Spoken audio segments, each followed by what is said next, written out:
So, here goes. I'm 25 now, and was 17 when this happened. I'm 6 foot tall, and, for lack of a better word, brolic. I don't scare easy, and never run from a fight. It was my senior year of high school, and I went to a party with my now ex-girlfriend. I let her drive, which was my first mistake. So, I start playing music on my phone, and am walking. Now, mind you, I have woods on both sides of me. It goes road, and then small ditch, and then about 5-foot incline of straight trees and brush. This is technically a 2-lane road, but there is no painted lines on it, or nothing of the sort. I start hearing shit from the woods on my right. I turn off the music and stand still. I hear something moving, probably about 15 feet to my right, but the sound stops just a couple of seconds after I do. Like whoever it was didn't realize I had stopped and caught himself. I stand there a minute and then brush it off, but I start walking down the middle of the road in case there is something. Being drunk, the normal warning bells that should have been going off didn't. Now, I'm just listening to the woods and the bugs while walking, which indeed is kind of creepy. Then, I hear it again. It's like someone is walking and not even trying to be quiet. I stop again. Then the sound starts to get louder. Whoever it was walking toward me. I walked around with a box cutter on me at all times. Elmira isn't the best town, and a fight, or worse, is always around the corner here. Look up Elmira, New York on Urban Dictionary. Kind of funny, but pretty spot on. At this time, I pull it out. This fucking huge guy steps out just in the tree line. Like I said before, I'm a well-built guy, but by no means small. This man towered over me. On top of that, he's raised up like 5 feet over me. He's wearing a brown Carhartt jacket with a hood up. I can tell he's older because he had white hair in his stubble. He had a weird face. Think like Dolph Lundgren, the weird jawline and all of that. I can't see how much else of him is there. Now, me being drunk and not knowing what to do, I just say, "Jesus, guy, you scared me. How you doing?" He just stands there, says nothing, just stares at me with his hands in his front pockets of his jacket. This dude gave me a really bad vibe. So we have like a staring contest for about 30 to 45 seconds, but it felt much longer. I say, "You good, bro?" Still nothing. I just start walking sideways so I can keep looking at the guy and pull my phone out and call Tyler to see where he is. The dude doesn't even move, just turns his body to keep staring at me. By now, I'm walking backwards to keep eyes on him, and Tyler tells me he's close. While talking, I notice that the dude has disappeared. I start hearing more noises in the woods. I tell Tyler to hurry the hell up. At this point, I'm on the opposite side of the road with my box cutter, walking sideways, staring at the woods.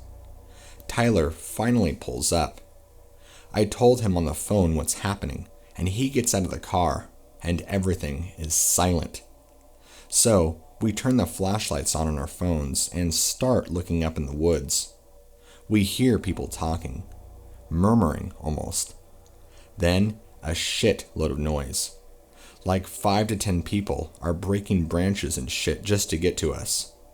We look at each other and book it to his car. As we're pulling off, 3 to 4 shadows jump in the road and stare at his car. The question is, what the fuck were people doing out there in the middle of nowhere with no flashlights or anything at 3 a.m.? I have no idea, but I'm glad my ride pulled up. I'm also glad I made sure to talk out loud on the phone and let him know I was being picked up. I don't fuck with the woods now, for good reason. This happened when I was 11 years old, which now I'm 13, and still remember clear as day. I basically lived in the middle of nowhere, so I didn't really have many friends. There was this huge forest, though, that I would play in. One day, I went to go play, and it was almost around 6:30 or so, and it was kind of dark now. Let me mention, I lived in Wisconsin at the time. I went deep into the forest, and everything was good until about 7 rolled around. Now, I was used to hearing weird noises in the woods, but nothing like this. I heard this awful scream, not human-like either. It was so demonic-like, it scared me. I was a curious little girl, so of course I went to go investigate. I got about maybe half a mile in when I saw this non-human-like creature perched up in a tree. Now, instead of running for my life, I was frozen in shock and fear before I knew the thing saw me. That awful, smelly thing was right behind me.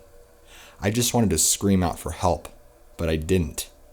I didn't even know what the creature was or could do to me, so I stood there like a rock, hoping it would leave. It screamed again, but even worse than the first time, and I felt like I was going to go deaf. Eventually, after minutes of that thing staring at me, it flew, and I mean flew up to its tree. I stood there looking at it for what felt like hours. Now, I was going to whip out my phone and try to blind the thing with a flash just so I could make a run for it. And that's exactly what I did. Now, did I mention I was a little chubby for my age, so I couldn't run very fast, and that sucked, because that creature jumped and ran after me through the woods. I felt the world spinning around me as I screamed for help, and the creature eventually caught up with me, and I felt like my life was over. I made a mad dash for the bushes, hoping to be able to hide in one, which I did. Now, I waited for at least half an hour, thinking he was gone, so I made another mad dash to the back door, hoping this thing wasn't behind me. Instead, he was perched on our air conditioner. I told my parents that very night, and they called me crazy, but I don't know what else to say that I saw. I know that I'm never going into those woods again. Monsters are real, and I don't know what that creature was, but who knows?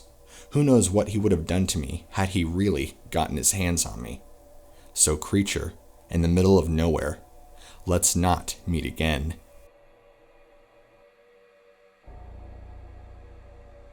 I had something really, really scary happen to me when I was around 18 years old, back in the early 1990s. I, at the time, was really into cars back then, and I liked working on my own cars, even though I'm a girl. I had a 1979 Z28 Camaro with T-tops in the summer. I would go cruising around with my friends, looking for something to do. One evening, while driving up and down the main street in my neighborhood city, I noticed a small red truck following us at a distance. I was with my friend Jenny, and I mentioned to her that I thought this truck could be following us. I pulled into the driveway of a fast food restaurant and noticed that the truck pulled into the restaurant 3 driveways back. I drove out in the other direction, and he did the same. Again, I pulled into another driveway, and the truck pulled in 3 driveways behind. I did this several times, and the truck just kept following, always staying about 3 driveways back.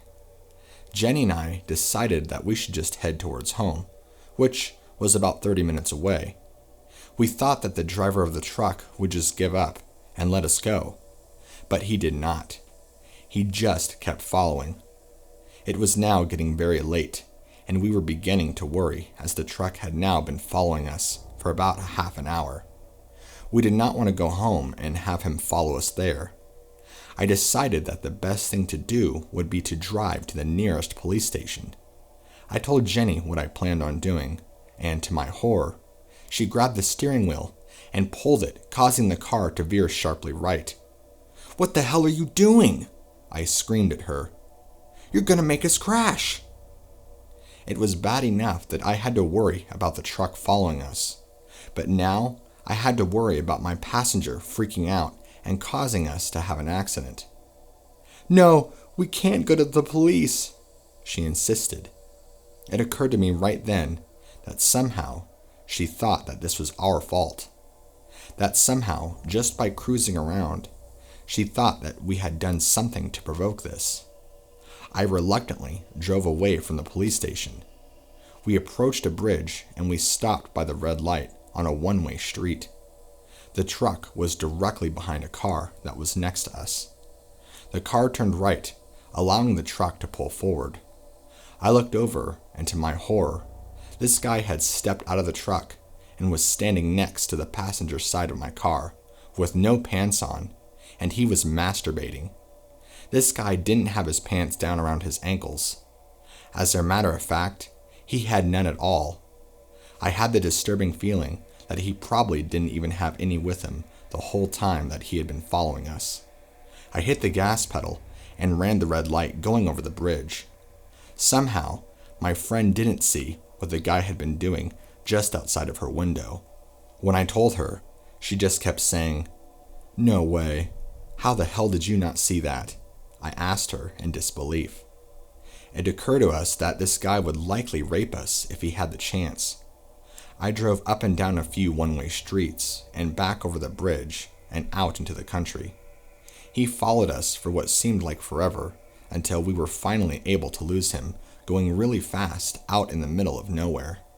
We went home and tried to forget about it.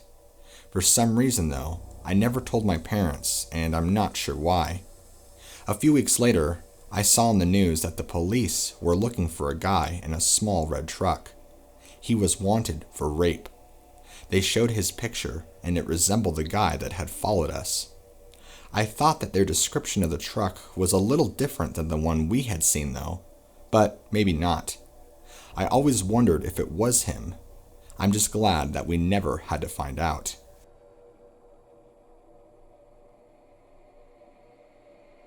So me and my boyfriend work as janitors in a middle school in Missouri for the moment. I'm a male. We work the evening shift from 3:30 p.m. to 12 a.m. at night. We're not supposed to go outside at night by ourselves. The place we live is known as Meth City. Loads of people on meth out here. So I'm a very paranoid person. I started working here first around 3 months ago, and my boyfriend left his high-paying job to come working with me because my school had a position open after the last guy had a meltdown and walked off the job while we were working. I had to do the rest of his job that day, and mine. Thanks. So anyway, I bought a fanny pack, and I take it to work with me. I have a few protective things in it because, basically, I don't like confrontation. We were at work a couple of days ago, and it was our night shift, and it was almost over. The last thing we had to do was take out the trash, and that is what we did. I went to the dumpster because it wasn't too far from the school, but it's across the parking lot, located far behind the backyard of somewhat of a known meth house. So we dumped the trash and began to make our way back out, and out of nowhere, I see a guy starting to walk toward us. He is really thin, maybe 6 foot or something. He was wearing a salmon-covered hoodie. I perked up and shifted my head in his direction to my boyfriend, who was talking to me at the time. He spotted him and went silent. We were still walking back towards the school, and the man was still coming towards us. I got a weird vibe off him. He was moving sporadically, waving his hands in the air 1 second, and moving them around strangely to make his hands doing a flicking motion like he wanted a lighter. He was mumbling incoherently. I thought I knew where this was going. I remember my boyfriend had bought a lighter to go with my safety items. I was afraid my boyfriend would tell the man I had a lighter, so I spoke up quickly to say, "We don't have a lighter." We had stopped walking at this point, unsure of what he would do. but turned around and started walking the other way, all the while turning back to look at me. My boyfriend had started walking again, but I stood there and stared as the man walked away, giving him the face like, "Don't try anything, buddy, I'm prepared." When he got enough distance, he looked back and smacked his ass and continued mumbling down the street. My boyfriend didn't think much of it, but I did not like this encounter at all.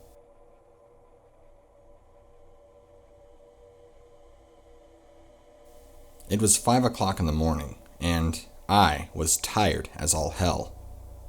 I had just finished having a 6-hour fight with my mom that ended in me throwing her against a wall after she tried hitting me in the face with a broom. "I'm calling you daddy, bitch," she said 5 seconds after her head hit the wall. That phrase meant that I would have to live with my dad, who she thought was more hellish than her. Although this was my first time of any of our fights that actually got physical, and the first time I hit her back. But this wasn't the first time she threatened to call my father. This seemed to be the pattern. She would go too far in one of her infamous tantrums. It would become too much for one person to deal with. I would call my father. He would come get me. After a few months of being happily away from her, she would call CPS and remind them that she still had full custody. Then, off again, I went to deal with her pill-induced rages. This happened more times than I cared to admit. The few times the police were called and our living conditions were investigated, she would always get her way. In everyone's eyes, I was a disrespectful teenager who needed to learn his place in the world. In contrast, she was seen as a single mother who was trying to do the best for her child. It didn't help that I was black either, and every police officer my mom called treated me as such. "Get your ass back in the house. You should be happy she's trying," the police officers would say. But she wasn't trying. She was unemployed and happily consumed the pills that she could not sell. The police wouldn't even come inside the house. Every time they came, my mom made sure to meet them outside so they wouldn't see the filth that had taken over our home. Anyway, back to the story. After the fight, I tried to calm my nerves. I knew the next day would consist of more fights, more drama, and a ton of lectures from adults who had no idea what they were talking about. Not a minute after I laid down, I heard the voice that caused me, time and time again, to go out of character. My mother's voice. Echoes of exaggerated and yeah were being yelled from the next room. She was cackling and laughing with her equally annoying best friend. From what I gathered, she said how she was going to walk into my room, throw a duffel bag at my head, and tell me to get the fuck out of her house. She had taken everything from me, but I refused to let her take my dignity, and unpreparedly put me out on the street. I packed a bag as quietly as I could, tiptoed down the hallway, and silently unlocked the door to leave. I was off into the night. I didn't know the neighborhood all that well. This was our 5th apartment within the last 3 years, so after the 3rd one, I just stopped bothering to learn routes altogether. I walked around aimlessly for about 4 blocks. I didn't care where I was going, just as long as I got away from that apartment. I was using the time to think of what would happen the next day, when what seemed out of nowhere, a man popped up from down the sidewalk. I gave out an involuntary, "What the fuck?" and took a step back. I don't know if he was trying to purposely scare me, or if he was just a homeless person about to ask for money. He had a long beard, a bald spot I could see from a mile away, and a brown paper bag. I recovered myself. I couldn't afford to look scared in a neighborhood like this. I lowered my head and turned around to find another route, but tripped in the process, spilling all remnants out of my bag. I tried to gather all my stuff that fell, but the guy was getting antsy, coming closer and closer. I was only able to gather my iPad and a pair of underwear before I decided, fuck it, and ran off as fast as I could. The street was dark, and I felt my contacts falling out. You never know how truly cold the world is until you're caught without a jacket. I ran a full block before I had to catch my breath. I was tired, crying, furious, alone, and scared. I couldn't do this anymore. I decided to turn back and go home when the same man, who I thought I outran, started limping towards me. He looked tired too, but determined to catch me. "What the fuck do you want, old man?" I thought. I could see the sun starting to rise. I thought maybe if I just kept running, I would eventually find a police officer to help me get back home. But that was a useless idea. They would see a sweaty, black teenager running down the street holding an iPad. What if they thought I stole it? What if they actually believed my story, but put me in jail anyway for running away? In the middle of running for my life, I heard the most southern voice any man could have. "You Reenie's boy, right?" I stopped dead in my tracks and turned my head around, making sure to keep my distance. Why does my mom have to know everyone in this town? I thought. "Yeah," I said, trying to muster some kind of authority in my already shaking voice. "Why are you out here?" he said, slowly and slowly approaching me more and more. With every step he took forward, I made sure to take 2 steps back. "She know you out here?" he asked. I don't know why I responded. I don't know why I didn't just keep running. "Nah," I said, trying to match his accent and obvious illiteracy. He zipped down his fly and said, "She ain't gotta know either." Remember earlier when I said my mom sold pills? Well, a horrid epiphany crossed my mind. He wasn't one of my mom's friends. He was one of my mom's customers. A grin started to spread across his face that still haunts me to this day. His eyes were a jaundiced yellow, almost cat-like. I've never seen eyes that looked so hungry. "You help me out, I'll help you out," he said, still slowly approaching me. "Get the fuck away from me!" I yelled as loudly as I could, with what little energy I had. I turned away, preparing to run again. I hadn't even made it 3 feet before I heard sirens blaring from around the corner. The bearded man took off. After seeing him run, I had another terrible realization. He could have caught me at any time. Hell, he was a lot faster than I was. Who knows how long he was watching me before he popped up from around the corner. The police brought me back to my mom's house, completely ignoring my warning about the homeless pedophile. Most of my prediction came true. My mom was the one who called the police. The officer said they'd been looking for me for almost 4 hours. 30 more minutes and they would have had to issue an Amber Alert. I was sent away to live with my dad for 3 months. It was pretty chill and a lot more calming than what I was used to. My mom got arrested shortly after. I still don't know what for, but my guess is she tried to cheat the wrong person out of their pills. I'm 20 years old now, and I still think about that homeless man's surreal grin and how far I would have got had it not been for those sirens.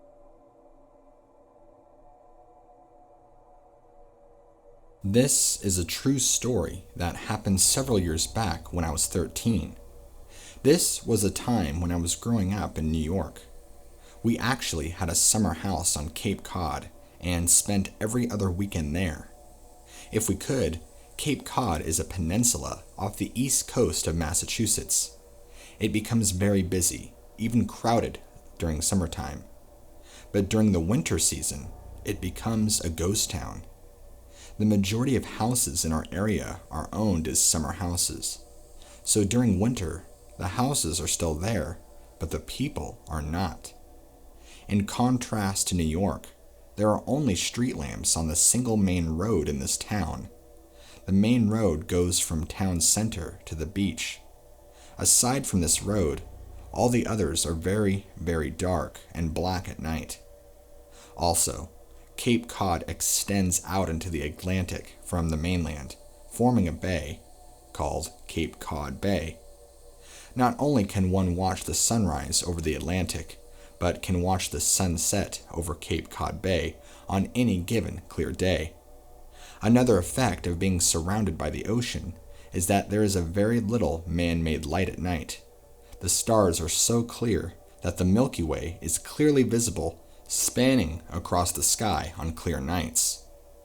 This story happened during the vacation period between Christmas and the New Year. The Christmas celebrations were finished, and there were plenty of leftover turkey and pumpkin pie. We got a bit of cabin fever with all the Christmas food and family on one evening. My older sister, who is 7 years older than I, 20 at the time, came up with the idea to take a walk to the harbor, which was only about 20 minutes from our house. The harbor can be fun because we can walk out on the docks and walk among the boats.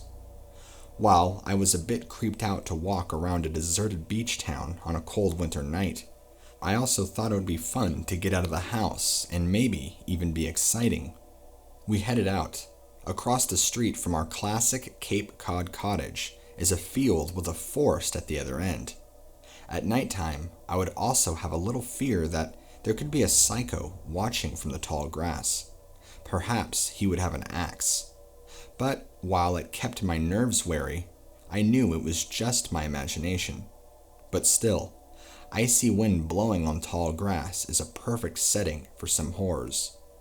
And to this, a moonless sky with a million sparkling stars and the Milky Way above, and the horror setting is at level Stephen King. We walked out onto the main road, went a bit down the road and then turned to walk down a side street that leads to the street that dips downhill toward the harbor. This side street runs along the back side of a long hotel. It's more like a 2-level motel, painted light yellow that has a pool. It is well situated in town, so can be full of life during the summer. On this December Eve, the hotel was closed for the season. Completely dark, and several windows are covered with plywood for protection. My sister mentioned that a hotel that spans an entire block, but is partially boarded, reminds her of a horror movie, like one of those slasher films where the characters make all the wrong decisions and walks into the worst of dark places, just to find their worst nightmare come true. At the end of the street with the hotel, we continued to the left, which is a long road downhill to the woods to the harbor. This isn't a pure forest, because there are houses set back from the road, with an occasional driveway. Many of the driveways have reflectors on a rock, a fence, or just standing on a metal stick. These reflectors reflect back the headlights from cars. I mention this because we could not see any of them or anything. It was pitch black in the wooded area, and the road seemed to continue into the black. Come to think of it, we had not seen a single car or a single person, or even a single sign of life since we left our house. My nerves were on edge. I was only 13 at the time, and although my nerves were screaming, I tried to stay calm because I wanted to seem tough to my sister. The woods along the side road were particularly nerve-wracking. The trees come right up to the asphalt on each side of the road. They provide many opportunities to hide someone or something. The houses beyond the woods were dark, because rarely did vacationers come here in the winter. I started to notice that my sister was also starting to lose her nerves. And that's when I felt it. I felt a flush of energy move up the back of my neck. It makes it feel like the hairs are sticking out on end. This is a feeling I get when I am being watched. It's hard to describe the feeling, but I still get it today, sometimes when someone is looking at me from behind. It's either some kind of sixth sense or just my imagination working with my intuition. We were now midway into the wooded area, down the hill towards the harbor. I was starting to lose my shit, and was just about to stop pretending not to be freaking out and tell my sister, "Let's go back," when she suggested it. She said, "It is late. Maybe we don't have to go all the way to the harbor?" I replied back, "Yeah, plus it's kinda creepy and dark down there." The back of my neck was shivering, and I felt my body shudder as it wrestled between acting relaxed and flipping the switch to fight or flight mode. My sister replied, "Yeah, very creepy. Come on, Let's go back to the house and we could see the harbor tomorrow. We turned around and she grabbed my hand and we started walking fast back up the hill. I remember that she held my hand so tight that it hurt. My sister never holds my hand. I can't think of another time that she ever did this. And this is where the story takes a deep dive down the rabbit hole. As we got toward the end of the wooded area, my sister screamed out, "I've got a knife and I'm not afraid to use it." And she did not lose any rhythm of her fast walk while saying this. We crossed a street now and headed onto the street with the back side of the closed 2-level motel. My sister continued speed walking and looks back. She let out a little panic noise and looked back again. She then commanded me, "Don't look back." I was utterly freaking out at this point. Aside from the eerie vibe of the dark, empty street and my own inner panic, I had not actually seen anything out of the ordinary, with the exception of my sister's completely insane behavior. Then she says, "When I say run, you run, okay?" "Okay." We were almost at the main road, a block away from our street, and she said, "Run!" We booked it. She let go of my hand, and we both broke into our best sprint we could. I could hear our footsteps banging the asphalt, and could also hear several other steps banging in the distance. We cut around the grass area to a shortcut toward our street, and ran through the front yard of our neighbor's house to make a beeline for the front door of our house. We made it. We both ran in and locked the storm door, which is mostly glass. I was panicking, but not sure if there was anything of it, or we were just going crazy.